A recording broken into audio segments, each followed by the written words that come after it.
Mateus 12, 25, lemos assim: Jesus, conhecendo os seus pensamentos, disse-lhes: todo reino dividido contra si mesmo será arruinado, e toda cidade ou casa dividida contra si mesma não subsistirá. Todo reino dividido contra si mesmo será arruinado, e toda cidade ou casa ou lar dividida será contra si mesma não subsistirá.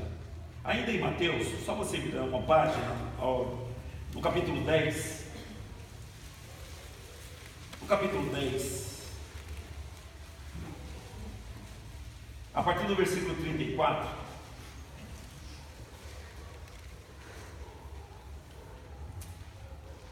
lemos um trecho muito interessante.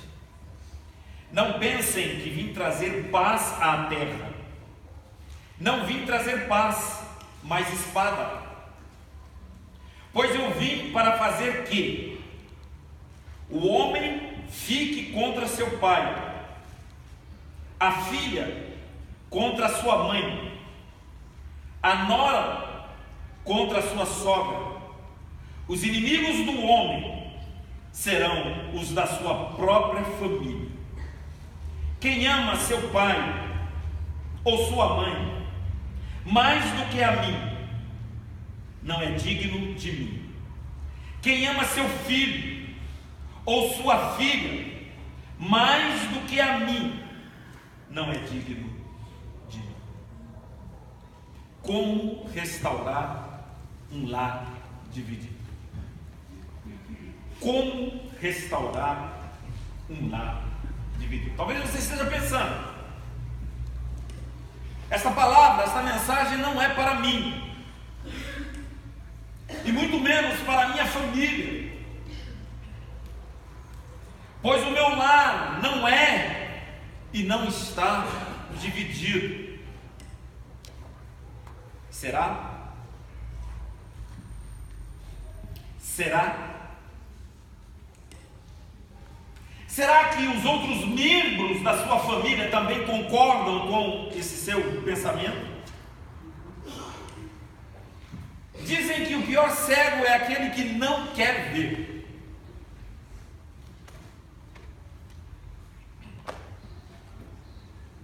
Eu torço para que o seu lar verdadeiramente não esteja dividido.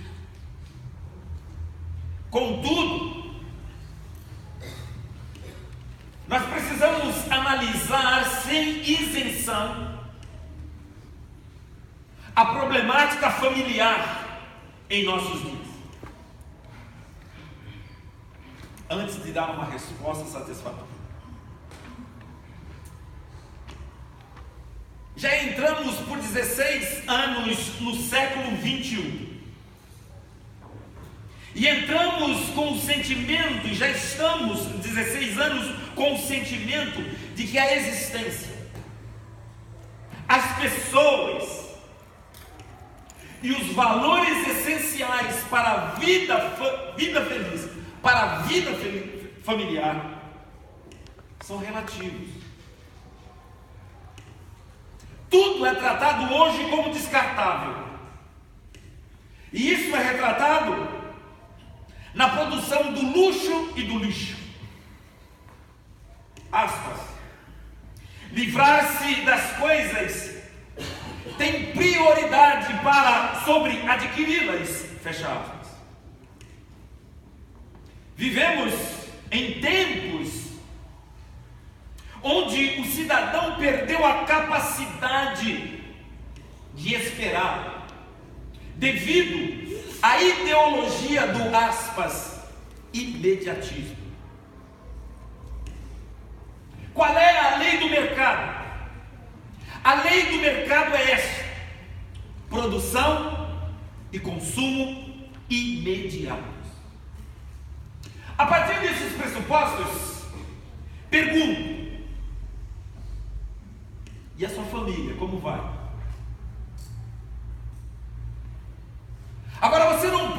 esquecer de que o tecido social em que vivemos está comprometido em todas as áreas. A sociedade está enferma, porque a família está enferma.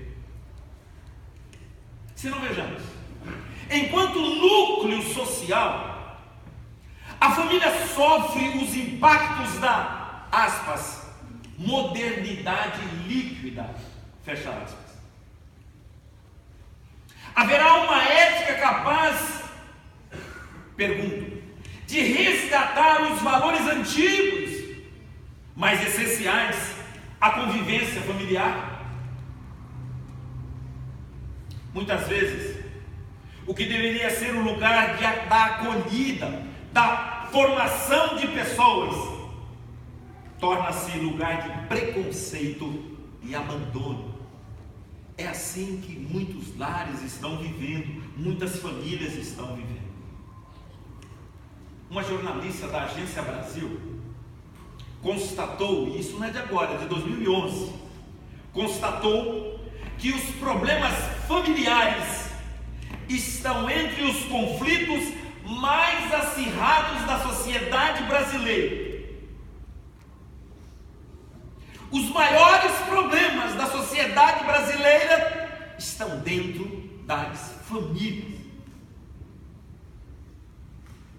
As relações familiares vêm sofrendo bombardeios diários, principalmente no que tange à autoridade. O lar que tem autoridade hoje é um lar de exceção, é um lar diferenciado, é exceção à regra, porque hoje nós estamos vendo uma crise de autoridade. Ninguém respeita mais, ninguém respeita mais a autoridade, a começar no seio da família. Você sabia que funcionalmente a família é um sistema com padrões repetitivos de comportamento? Nas relações familiares não existem carrasco ou vítima. A responsabilidade é dividida por todos, independentemente da idade de cada membro familiar. Cada um representa um papel, cada um é um ator nesse espetáculo, com os seus lucros e com as suas perdas. Evidentemente, existe ou precisa existir uma hierarquia na família. Universalmente, o pai é pai, a mãe é mãe, o filho é filho, a filha é filha. Uma sequência hierárquica que leva a cumprir funções, defender posições e ocupar papéis na família. Quando um pai funciona como pai, leva o filho a funcionar como filho. Da mesma forma que um pai abre mão de ser pai, o filho recebe a autorização de ser o pai do pai. Então ele passa a dar regras e os pais aceitam. Muitas vezes o filho se alia à mãe, que oferece seus ombros como uma escada para ficar do tamanho ou maior que o pai. Por conta dessa sociedade que nós estamos vivendo, o problema de autoridade e hierarquia aumenta com o surgimento de um novo modelo de família, que os estudiosos chamam de família, entre aspas, tentacular.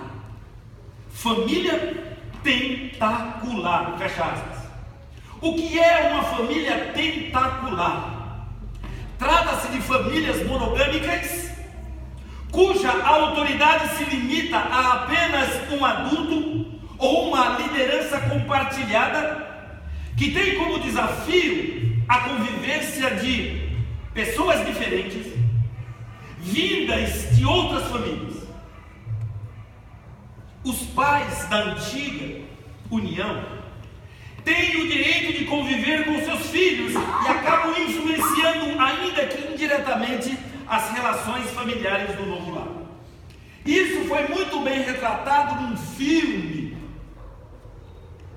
que tem o seguinte título: Os Meus, os Seus e os Nossos.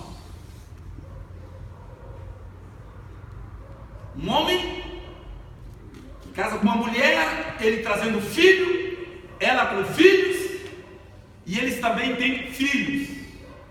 Então esse é um novo modelo de família que nós estamos vivendo, a família tentacular.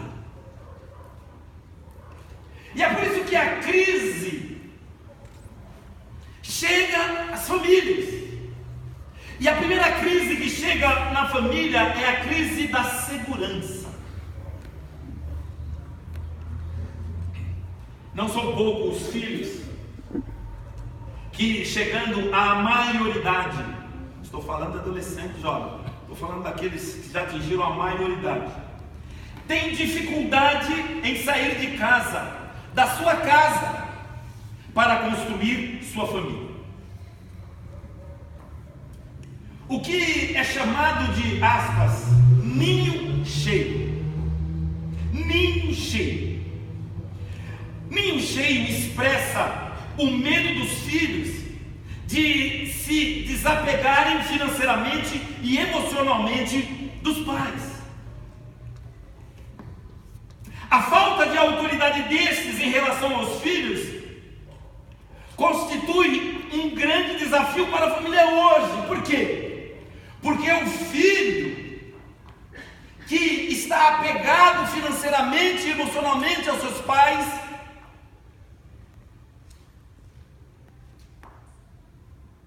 ele não quer, pela sua idade, dar satisfação do que ele faz para os seus pais. Ele só quer as benesses. Ouvi quarta-feira uma conversa.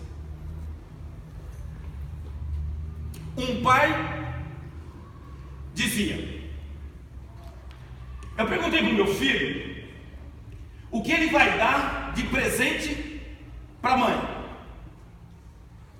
Ele disse: eu vou dar um presente. E eu perguntei: de quanto você vai dar? Ele disse: pai, em torno de R$300. Ele disse: é muito pouco, você é um mão de vaca, porque eu pago isso todo mês dos seus telefones, do seu computador. Você não poderia dar um presente melhor para sua mãe? E olha, demais esse meu filho, ele chega em casa, abre a geladeira e diz: mãe, por que essa geladeira está vazia? Mãe, por que minha roupa não está passada? Mãe! Daí alguém já preocupado de quem era esse filho pergunta: ô fulano, o seu filho faz o quê? Ele vira e diz: meu filho é médico.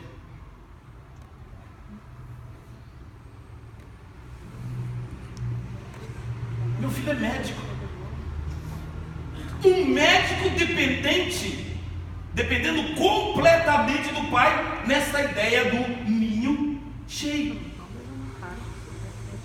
Além da questão autoridade, tem também o individualismo. Não há mais um momento familiar. Os horários para as principais refeições, principalmente nas grandes cidades, quase não existem mais. Cada um cuida de si. Quando não come fora, vão para a frente da televisão, ou do computador, ou do celular. O espaço para o diálogo fica comprometido, e em muitos lares A mesa do jantar é menor do que a mesa do computador. Esses problemas acontecem em sua família? Então ela precisa de ajuda. Poderíamos citar outros elementos, outros pressupostos do que a família está vivendo hoje, mas numa questão de tempo pararemos aqui, porque não adianta mostrar o problema, tem que também mostrar a solução. Não adianta falar só da causa, tem que também mostrar a solução. Então, eu gostaria de mostrar para você a solução. E quem vai nos ajudar? O próprio Jesus Cristo. Porque nenhuma escolha é certa para a sua família se Deus não estiver nela. Guarda isso no seu coração. Nenhuma escolha é certa para a sua família se Deus não estiver nela. Os dois textos que eu li são textos de difíceis interpretações. Primeiro, Jesus Cristo diz, esse é mais fácil. Jesus Cristo estava defendendo a sua autoridade, porque ele curara uma pessoa e disseram que ele havia curado aquela pessoa pelo poder de Beelzebul. Ele tinha curado aquela pessoa pelo poder do diabo. Então Jesus Cristo defende a sua autoridade. E ao defender a sua autoridade, ele diz: todo reino dividido contra si mesmo será arruinado, e toda cidade ou casa dividida contra si mesma não subsistirá. Na Bíblia, a Mensagem, ela traduz essa última parte desse versículo assim: uma família que vive brigando se desintegra. As atitudes do Mestre vai nos ajudar a pensar melhor sobre os desafios colocados à família hoje, e que exige luta. Exige luta. É por isso que no capítulo 10, a partir do versículo 34, de 34 a 39, Jesus aponta esta luta. Jesus aponta esta luta. Ele diz: não pensem que vim trazer paz à terra. Será que Jesus Cristo está confundindo? Será que a Bíblia está se confundindo? Haja vista que Jesus Cristo é o príncipe da paz. Haja vista que ele disse que ele veio trazer a paz. Será que está havendo aqui alguma contradição? Nós vamos entender o texto. Não pensem que vim trazer paz à terra. Não vim trazer paz, mas espada. Pois eu vim para fazer que, aspas, o homem fique contra seu pai, a filha contra sua mãe, a nora contra sua sogra. Os inimigos do homem serão os da sua própria casa. Ele está citando Miqueias 7:6. Miqueias 7:6. Daí ele completa: quem ama seu pai ou sua mãe mais do que a mim não é digno de mim. Quem ama seu filho ou sua filha mais do que a mim não é digno de mim. Não é digno de mim. Vamos entender isso. Bom, primeiramente, Jesus Cristo não está falando para gentios. O que ele acabou de dizer faz parte de uma recomendação que ele deu aos 12. Quando, da primeira viagem missionária, e esses 12 saíram para pregar o reino, sobre o reino de Deus. E Jesus deu uma ordem para eles, que eles deveriam pregar somente para os judeus. Mas vamos entender para nós, contextualizar esse texto. Jesus Cristo disse: eu não vim trazer paz, mas sim a espada. Gente, como entender isso? principalmente em relação à família. Jesus está falando sobre família. O que significa isso? Pois bem, você está no melhor lugar do mundo e você vai aprender Bíblia. Igreja Batista ensina a Bíblia. Bem, à luz da Bíblia, do Novo Testamento, o que significa espada? O apóstolo São Paulo, falando sobre a panóplia divina, em Efésios capítulo 6, a partir do versículo 10, ele diz que uma das armas de ataque é a espada do Espírito, que é a palavra de Deus. Quando Jesus Cristo diz aqui: eu não vim trazer, não pense que eu vim trazer paz à terra, mas não vim trazer paz, mas espada. Que espada é esta? Jesus estava falando nos valores do reino de Deus. A espada significa os valores do reino de Deus.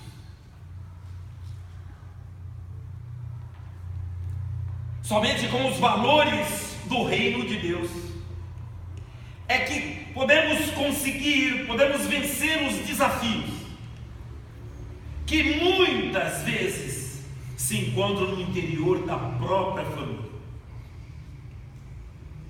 Você não consegue restaurar o seu lar. Somente Jesus Cristo tem esse poder. E ele diz que aquilo que cimenta isso, aquilo que restaura isso, são os valores do reino de Deus. Daí vem a pergunta: pastor, como eu posso entender se o meu lar é dividido ou não? É muito fácil.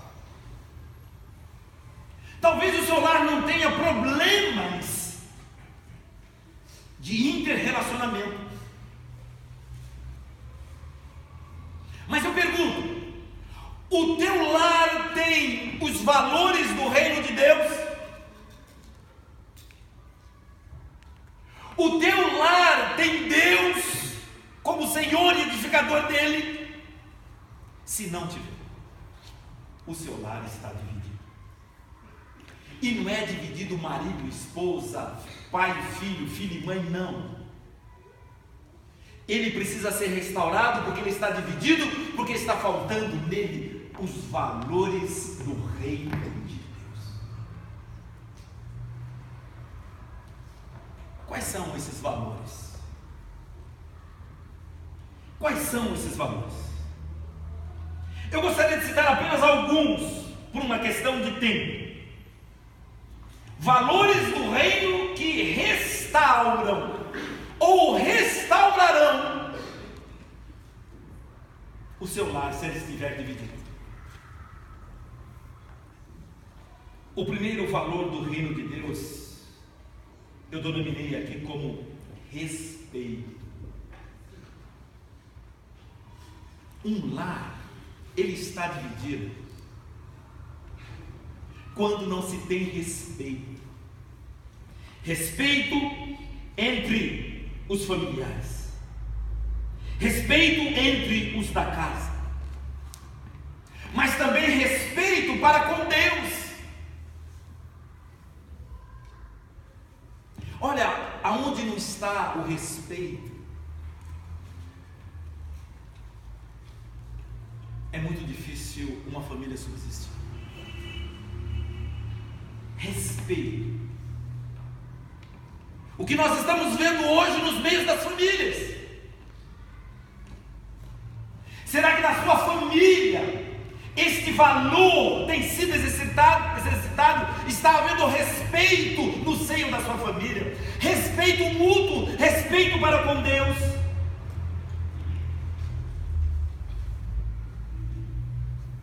Esse valor precisa cimentar ou sedimentar o lar que deseja restauração. Respeito. O marido respeitando a mulher respeitando o marido, o filho respeitando o pai, a mãe, a filha, idem, os pais respeitando os filhos. Isso é um valor do reino de Deus. O segundo valor, que está atrelado a esse não separado, é o amor. Eu não estou falando de qualquer tipo de amor. Eu estou falando no amor ágape. Eu estou falando no amor na sua essência maior. Aquele amor que não é permissivo. Eu estou falando de um amor que não leva ou está levando os filhos à destruição, porque ele é permissivo. O pai quer ser bonzinho com o filho, com a filha. A mãe quer ser boazinha com o filho e com a filha. Então são pais permissivos e acham que isso é amor. E isto não é e nunca foi amor.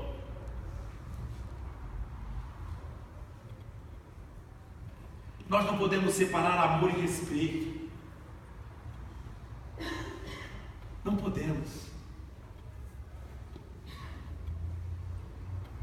É por isso que a Bíblia compara o amor com o próprio Deus. Deus é amor. Então o nosso lar precisa ter também esse valor do reino, que é o amor. A Bíblia coloca o amor como doação.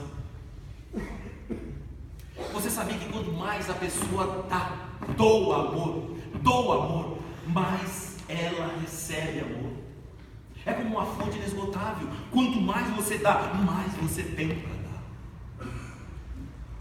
A Bíblia diz lá em Efésios capítulo 5 que o amor também é sacrificial.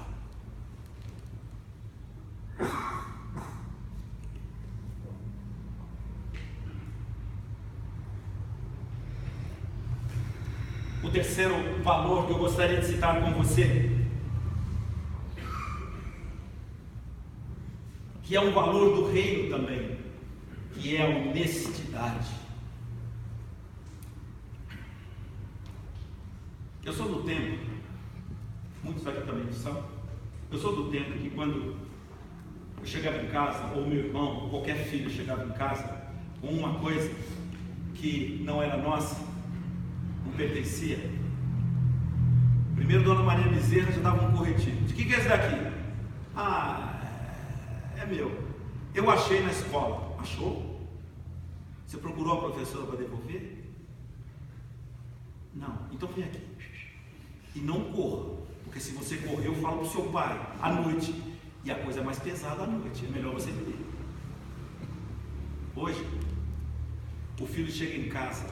Olha como ele aprende a honestidade. Ele chega em casa com uma coisa que não lhe pertence. E a mãe e o pai perguntam: o que é isso, meu filho? O que é isso, minha filha?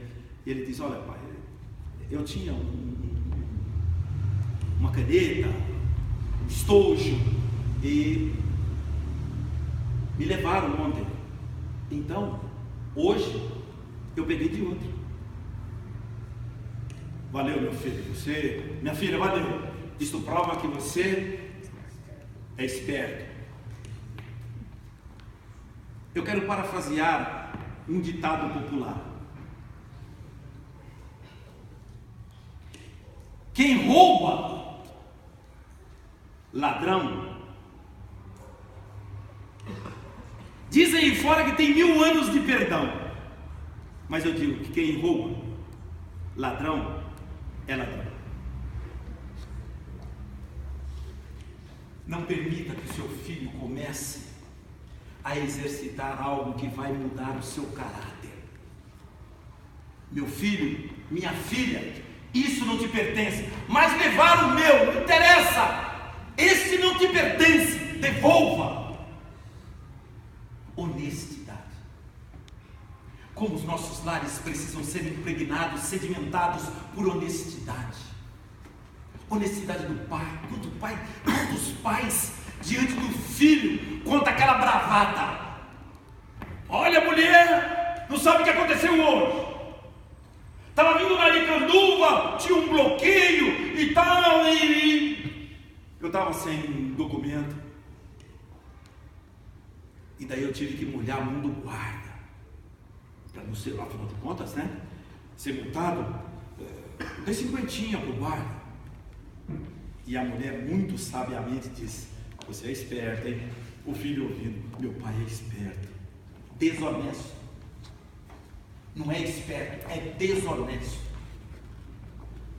Está incutindo algo errado, pernicioso no caráter do filho, e isso vai acontecer com este filho, com esta filha, quando ele crescer. Honestidade, um outro valor do reino, moral. No moral, na questão de exemplo, é aquela conversa que o filho ouve em casa, aquela conversa marido e mulher, né? Que a gente pensa que o filho está dormindo. Já aconteceu isso com você? Conversando com a sua esposa, daí a esposa fala assim: o menino, o filho, não está dormindo. Não está. Daí, olha a conversa maravilhosa. Marido, você entregou o dízimo do Senhor? Ah, não, mulher, eu não entreguei o dízimo, nem vou entregar, porque eu vou pegar esse dinheiro, porque eu quero levar vocês para o shopping para a gente comer lá no restaurante. Como chama aquele restaurante lá na Costela? Outback. E a mulher diz, sabiamente: que bom, meu marido, que bom, tá certo. Afinal de contas, Deus, Deus, como nós vemos na Bíblia, pastor, Ele é dono de tudo. Tudo pertence a Deus. Então não tem problema. O menino ouvindo. Moral, falta de exemplo. É aquela conversa que não deve acontecer, em que se faz uma crítica ao pastor. Gente, o pastor Josué hoje falou muito, esqueceu do relógio.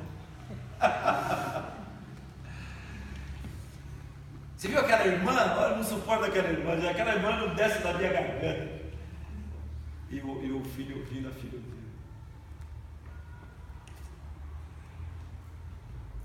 Moral em relação a exemplo. Tem dignidade. Mas eu quero agora me ater para terminar a mensagem sobre os dois últimos.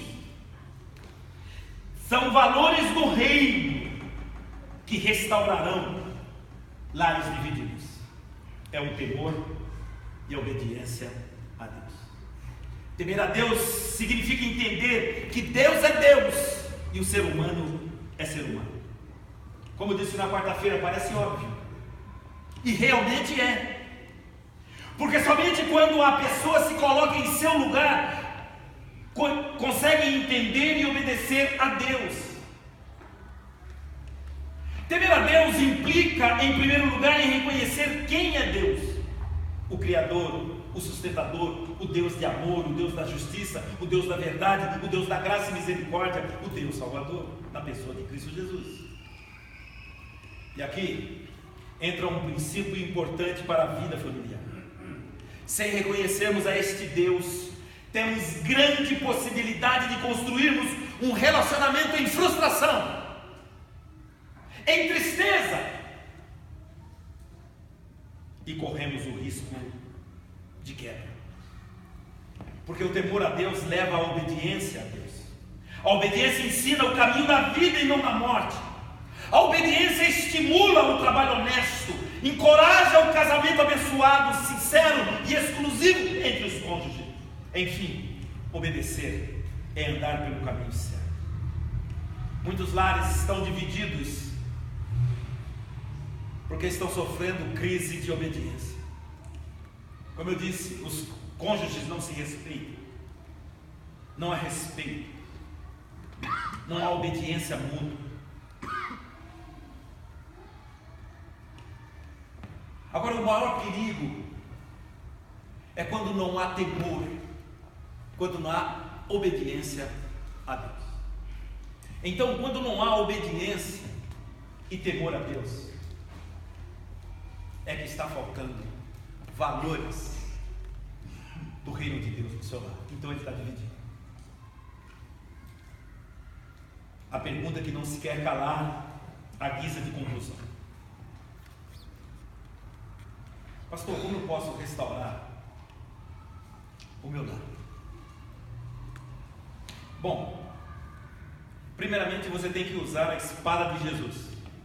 Isto é, você precisa encher o seu lar com os valores do reino. Mas eu quero colocar na ordem aqui. Você não pode colocar esses valores na sua casa se esses valores não estão dentro de você.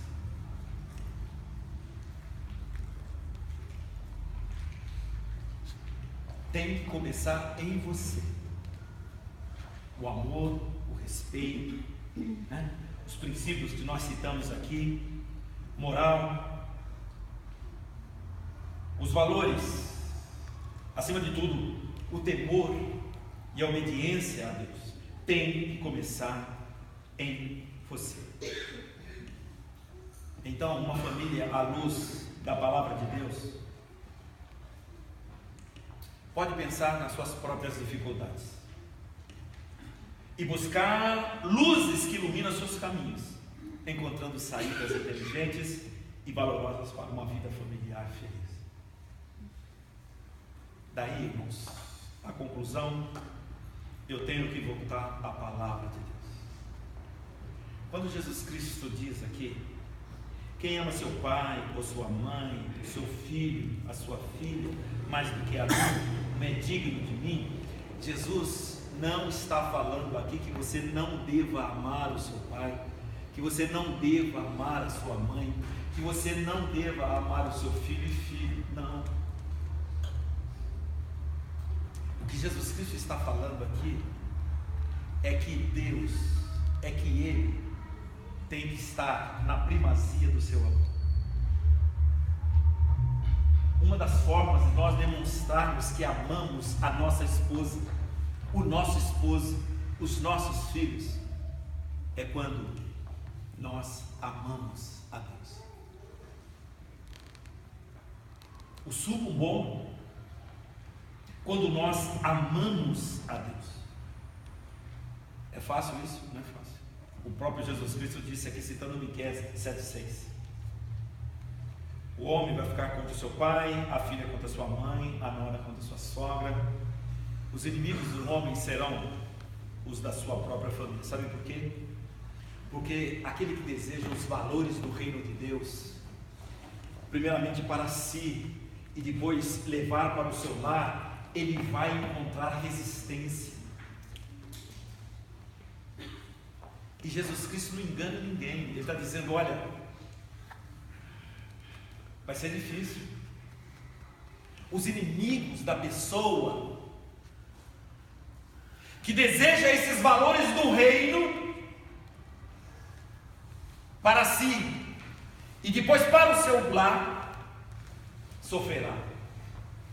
sofrerá perseguição.